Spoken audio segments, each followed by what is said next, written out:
Kembali lagi di Motopan Indonesia.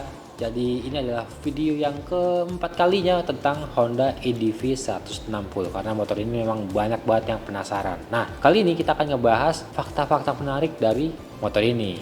Untuk selengkapnya langsung cek video ini. Oke, jadi fakta yang pertama, harganya cuma naik tipis aja dibandingkan model yang sebelumnya. Jadi kalau di model sekarang ini, Honda EDV 160 tipe CBS dijual dengan harga 36 juta aja on road Jakarta. Nah, yang tipe ABS 39.250.000. Ini naiknya cuma 300 ribuan aja buat yang tipe CBS dan 400 ribuan aja buat yang tipe ABS. Gimana? Nggak terlalu tinggi kan naiknya? Fakta yang kedua, motor ini total cuma ada 3 pilihan warna aja nih. Jadi selain merah, hitam, ada juga putih yang di ujung sana untuk tipe ABS dan juga tipe CBS. Tapi dibedain lagi nih, untuk yang tipe CBS, dia warnanya dibuat dengan tampilan glossy yang mengkilap gitu dan kelihatannya lebih clean, mewah gitu ya. Sementara untuk yang tipe ABS dibuat warnanya warna-warna model-model matte kayak begini nih. Ini merah, matte red tuh nyebutnya ya. Terus ada matte black, ada matte white. Tapi nggak cuma warna bodinya aja yang berbeda antara tipe CBS dan juga ABS, tapi juga di warna setang, burn titanium, dan juga di bagian peleknya juga pakai warna burn titanium. Selebihnya masih sama. Oh ya, emblemnya juga berbeda. Untuk tipe CBS dia emblemnya pakai warna silver, sementara yang tipe ABS dia emblemnya pakai warna gold.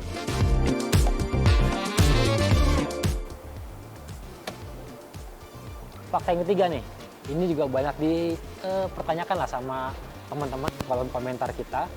Lampu depan belakang nggak berubah ya? Iya, memang nggak berubah sih.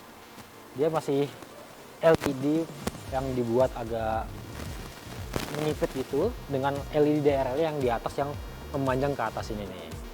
Dan ini untuk lampu dekatnya di sisi dalam. Sementara untuk lampu jauhnya di sisi terluar seperti ini. Nah, itu lampu jauhnya. Terus lampu belakangnya juga nggak berubah, dia masih sama dengan aksen huruf X-nya gitu, tapi agak lebar. Dan ketika direm, lampu yang di bagian sudutnya itu, kanan kiri paling sisi terluar, dia akan menyala sebagai lampu untuk remnya. Tapi untungnya lampu depan, lampu belakang, dan juga lampu sen, ini sudah full LED. Jadi ciri khas Matic premiumnya Honda, lampu-lampu itu udah pakai LED.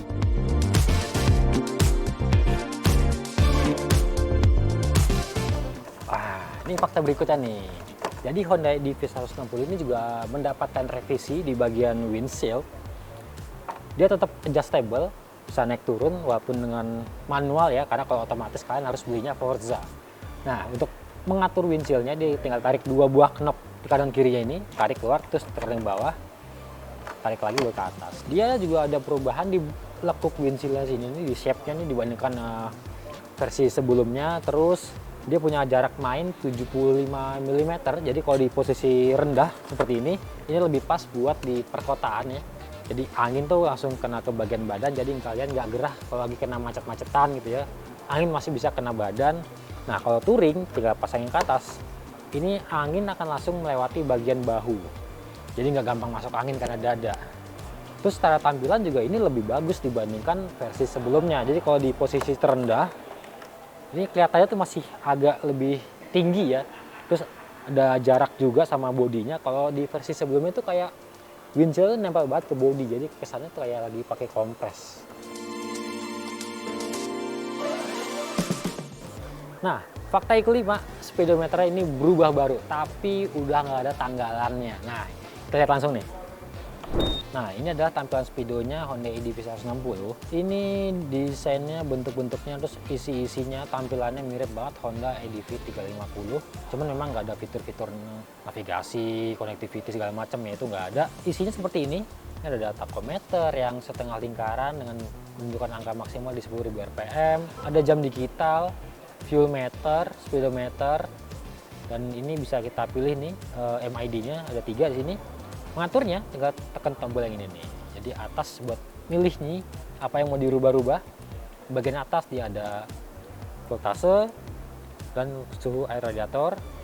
Bagian tengahnya ada waktu berkendara di trip A, dan ini untuk di trip B-nya. Lalu konsumsi bahan bakar real time. Kemudian konsumsi bahan bakar rata-rata di trip A, dan ini rata-rata di trip B. Balik lagi ke waktu berkendara. Nah, di bawahnya ada odometer, tulisannya total, lalu ada trip A, ada trip B, HSTC. Nah, HSTC atau Honda Selectable Torque Control ini kayak semacam traction controlnya Honda yang bisa dimatiin. Caranya tinggal tekenin aja nih tombol yang ini ke kanan. Nah, kalau mati ada dua logo HSTC, yang satu ini dicoret berarti HSTC-nya nggak aktif. Kalau mau aktifin lagi tinggal tekan lagi. Nah, kalau ini nyala, satu doang nyala berarti dia. Di versi sebelumnya itu ada tanggalan, jadi kalian nggak bisa melihat bulan dan juga tahunnya. Agak disayangkan sih ya.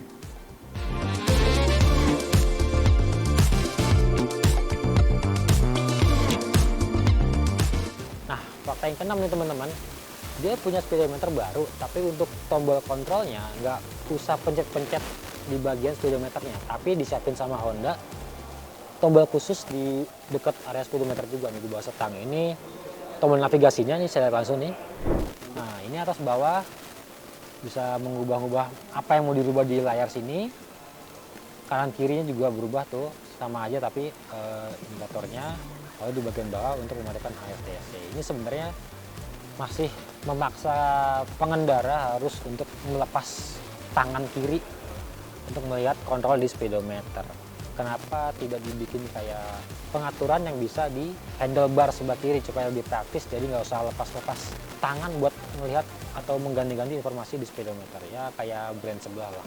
Nah, moga-moga ada di revisi Honda EDV 160 yang berikutnya.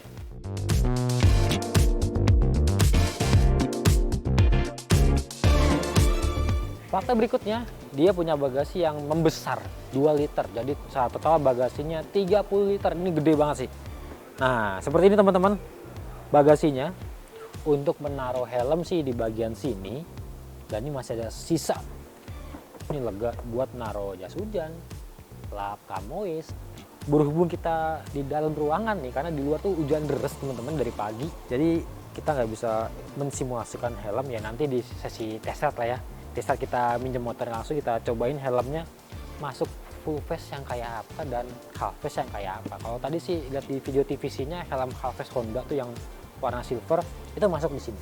Tapi itu kan batoknya rada kecil ya. Tapi kapasitas bagasi udah gede. Ini termasuk efek dari perubahan desain bodi di samping ini bagian belakang. Terus juga ada perubahan rangka yang dimana dudukan atau stay dari buat bodinya atau bracket bodinya itu juga berubah, dan juga posisi engine mountingnya berubah. Jadi secara langsung akan memberikan efek ke bagasinya yang bisa lebih lega.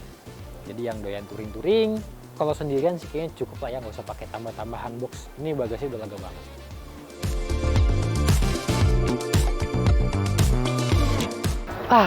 Airnya terang juga nih, jadi dari itu hujan terus nih. Makanya kita di indoor, sekarang kita di outdoor. Udah terang, udah nyobain motor juga. Oke, lanjut. Fakta berikutnya, Honda EDV 160 ini rangkanya nggak berubah banyak nih. Jadi karena desain bodinya tuh perubahannya nggak sampai drastis banget, jadi rangkanya itu masih sama dengan Honda EDV 150. Cuman beberapa perbedaannya ada di dudukan mounting bodinya, misalkan di bagian-bagian sini juga berubah. Terus juga di engine mounting di dudukan mesin, karena di mesin terbaru ini dia engine mountingnya bukan di bawah lagi nih kayak yang versi 150, tapi sekarang pindah ke atas, ikutin Honda Vario 160 dan juga Honda PCX 160.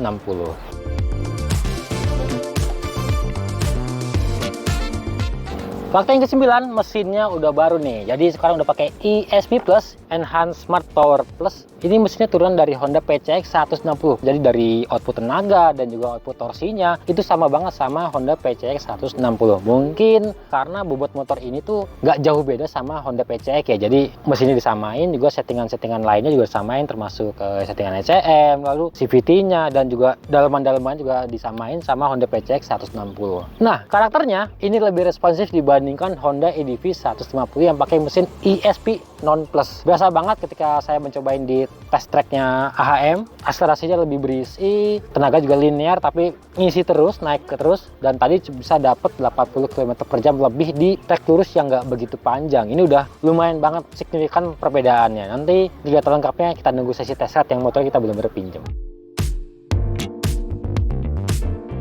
Nah, yang terakhir nih teman-teman, jadi dia punya posisi duduk yang dibuat lebih nyaman dibandingkan generasi sebelumnya. Yang pertama karena tinggi joknya sekarang tinggal 780 mm aja.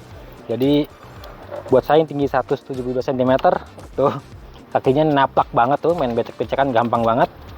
Terus bagian jok di depan sini juga dibuat lebih tirus, jadi nggak ngeganjel paha ketika berhenti di lampu merah gitu kan, nggak jinjit-jinjit banget yang bikin kagok. Nah, karena posisi duduknya jadi lebih rendah, ternyata juga disesuaikan dengan racer setang ini yang juga lebih pendek nih, kelihatan dong. Kemudian setangnya pakai tapered handlebar, dia masih lebar dan cenderung lurus setangnya, tapi posisi tangan kelihatan nyantai banget, ini relax banget memang dan lebih asik. Jadi kalau di versi sebelumnya tuh berasa tuh kayak tinggi banget, justru malah bikin kagok. Nah, kalau ini tuh kita berasa lebih nyatu dan lebih apa ya, lebih mendem di motornya gitu. Terus footstepnya juga dia dibuat lebih lebar. Ini berasa sih bedanya signifikan dibandingkan model sebelumnya, karena waktu sebelumnya sepatu saya tuh masih agak lebih keluar. Terus jarak mainnya buat maju mundur juga lebih lega, dan yang penting nih bagian ini yang biasa buat selonjoran nggak terlalu tegak banget, karena di model sebelumnya tuh katanya tegak banget, justru bikin pegel di pergelangan kaki. Kalau sekarang sih masih lebih nyaman dibandingkan sebelumnya, buat selonjoran juga lebih asik nih.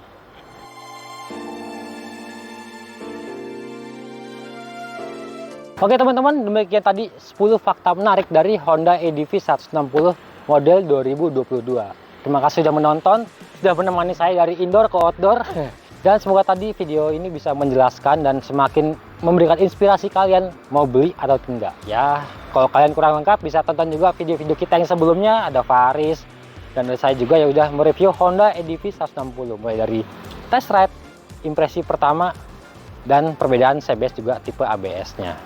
Kalau gitu jangan lupa di like, di komen, di subscribe channel Motovun Indonesia, main-main juga ke akun TikTok kita Motovun Indonesia yang suka nontonin mobil-mobil baru, ke Autovun Indonesia dan website kita autovun.co.id. Sampai ketemu di video selanjutnya.